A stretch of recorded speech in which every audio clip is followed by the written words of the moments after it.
Hey guys, welcome back to more AFK Arena. In today's video, we're over on the test server, link in the description if you want to get onto it, because we do have patch notes. Now, because it's been getting asked a lot lately in these videos, because I stopped saying it, this is not on the global version. The global version's always probably about a week behind with this sort of stuff.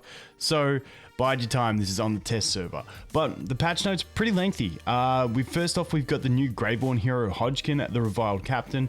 Now, a lot of people hit me up in one of my previous videos saying there was lore on this guy, so everyone was planning on it being the Graveborn Hodgkins, and that's what we've got.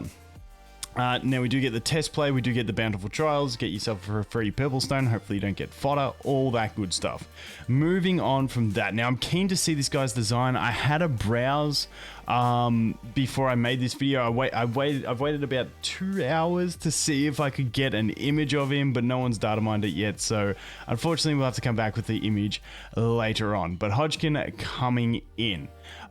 Next up, added the new summer event called Island of Solitude, which becomes available on local time, yada yada yada. We will check that out as soon as it drops. And then we have a new event, and like another new event. So that's the summer event. I feel like the summer event one will be like some of the ones we've had before. I feel like this is gonna be one of those like group ones where there might be a bunch of different little things.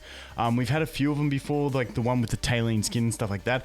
That's what I'm thinking. And then this event, the Isle of God, wherein players can mine resources on their own island and pillage other players' resources from their islands.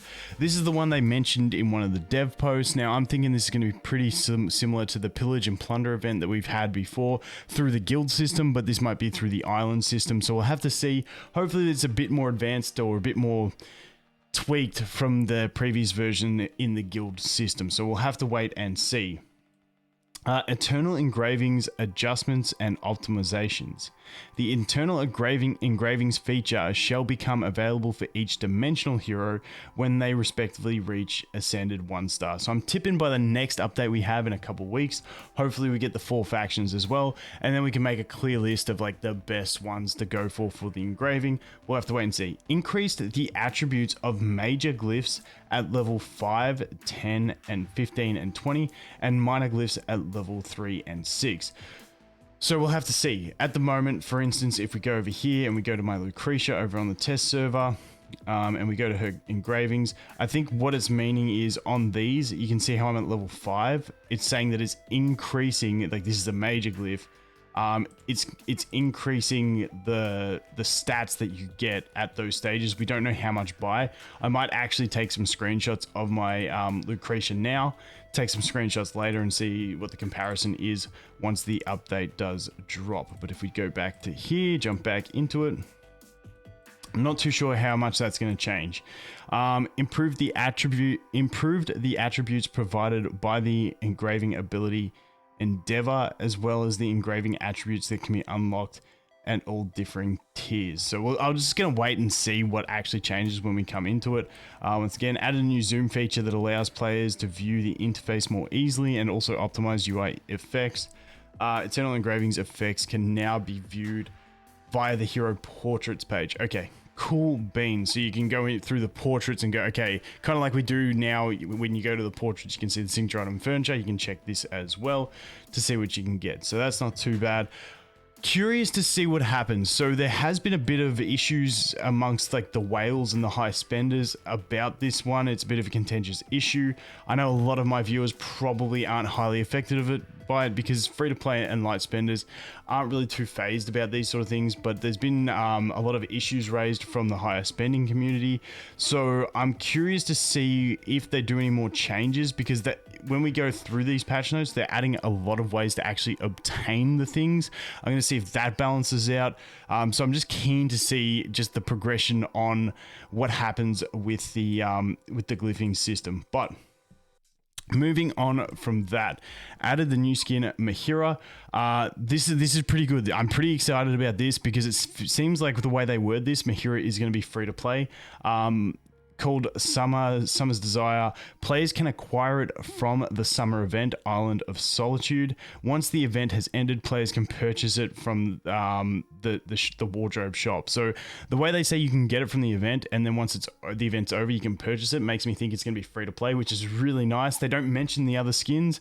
That's another thing that makes me think it's going to be like a tiered like event system, like a progression type event system, because they've got those other skins. We've got the obviously the Arthur one, which looks savage, and then we've also got the Antandra skin, which should come into it eventually. When we had the musical one, where we had all the musical skins, they came separated, so we'll wait and see what happens with that.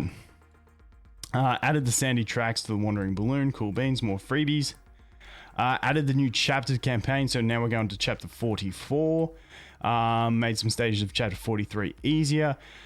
Added a new popular formations leaderboard, and also optimized the calculation method for the hot heroes, popular signature items, and popular furniture boards. Okay, they always tweak that. I'm always curious to look at what it says. A new Misty Valley round, yada yada yada. Added 5 reward slots to the treasure trove, so there's 5 more extra rewards you can pick up from the Misty Valley for chapter 32 through 36, which is nice. And as you can see here, elemental shards and elemental cores are now available in the select treasure trove. So we'll have to do some calculations on how many of these things you can actually obtain in the game and that sort of stuff moving forward once we weigh in all of these things. Optimized the experience of multi-team battles. Equipment and artifacts can now be swapped during battle preparation stage. So I'm really curious on this one, whether it means if you battle in one battle, I'm curious to see how they do it, because what I've always wanted is, like, if you do one battle of a 3 enemy battle, you can't change your gear at all after that. I'm assuming what they're going to do is they'll lock the gear to the characters that were done in that first battle, and then your artifacts and gear amongst everyone else can be freely swapped. That's how I hope it works. Have to wait and see once again. Regal rewards, Champions of Vesperia, and Twisted Bounty adjustments. When the triggering condition is reached after the update, players will unlock a new version of the Twisted Bounties, Regal rewards, and Champions of Vesperia features, wherein the perk level system shall no longer persist, and future rewards shall be equivalent to perk level 6. Okay, so they're getting rid of the perks and everyone just gets maxed by the way I can see it. Elemental shards have been added to the Twisted Bounties, and elemental cores have been added to the Champions of Vesperia as a collection reward. Nice. So once again, more ways to get those things for the glyphing system. Have to wait and see. The original Twisted, and this has happened before, where you'll have 2 Twisted Bounties, 2 Regal rewards, 2 Champions of Vesperia, and they're like, one will be say old and one will say new, and on the new one you can choose the new rewards if you want. So moving on from that, hero adjustments and changes. Like I said, it's a pretty lengthy patch notes. Merlin adjusted the mechanics of how the ability Magician is cast. I can't even say that word. Is cast, thereby fixing an issue where the exclusive furniture skill Foresight would interrupt the casting of. Okay. I think I didn't notice that bug on him, but they're fixing a bug on it. Fixed an issue where Tali's signature item was not benefiting from the strengthened attributes when it reached level 25. Okay. Damon fixed an issue where the description issue. Gorvo fixed an issue that was causing an energy recovery anomaly for the ability Shell Shield after reaching level 20 with Gorvo's signature item. I don't know what that is.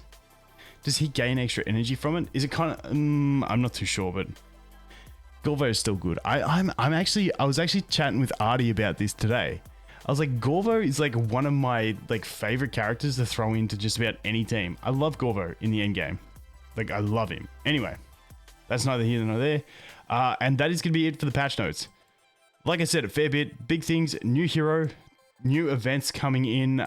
We do get the dimensionals, getting the engravings, and obviously a bunch of extra rewards with the second Heroes of Champions of Vesperia and all that sort of stuff. So, bit coming into it. We'll take a look when it drops, and hopefully it's a relevant new hero. I mean, it is a Graveborn, and Graveborns have been getting pretty strong heroes of late. But hopefully this one's not too bad, because the last couple we've had haven't been overly exciting, I'm going to say. But anyway, guys, that is going to be it for this one. Thanks for watching. Hope you have an awesome day, and I'll look forward to seeing you in the next one. Cheers.